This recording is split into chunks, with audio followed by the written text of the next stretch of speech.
ரொம்ப வருஷம் கழிச்சு காலேஜ்ல என் கூட படிச்ச ஒரு ஃப்ரெண்ட்கிட்ட இருந்து வந்த கால் எனக்கு ரொம்ப சர்ப்ரைசிங்கா இருந்துச்சு. ஒரு எக்ஸைட்மெண்ட்டோட அந்த காலை பிக் பண்ணும் போதுதான் எனக்கு தெரிய வந்துச்சு, அவங்க அப்பாவுக்கு ரீசெண்டா ஆக்சிடென்ட் ஆகி அந்த ட்ரீட்மெண்ட்டுக்கு மணி பத்தாம தெரிஞ்ச எல்லார்கிட்டையும் லோன் கேட்டுட்டு இருக்கான் அப்படின்ட்டு.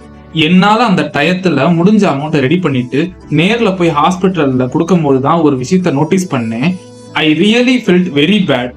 நம்மளோட பேரண்ட்ஸோ இல்ல ஃபேமிலி மெம்பர்ஸோ இந்த மாதிரி ட்ரீட்மெண்ட் அப்படின்ட்டு ஹாஸ்பிட்டல் அட்மிட் ஆயிருக்கும் போது ஆல்ரெடி எமோஷனலா நம்ம ரொம்பவே வீக்கா இருப்போம்.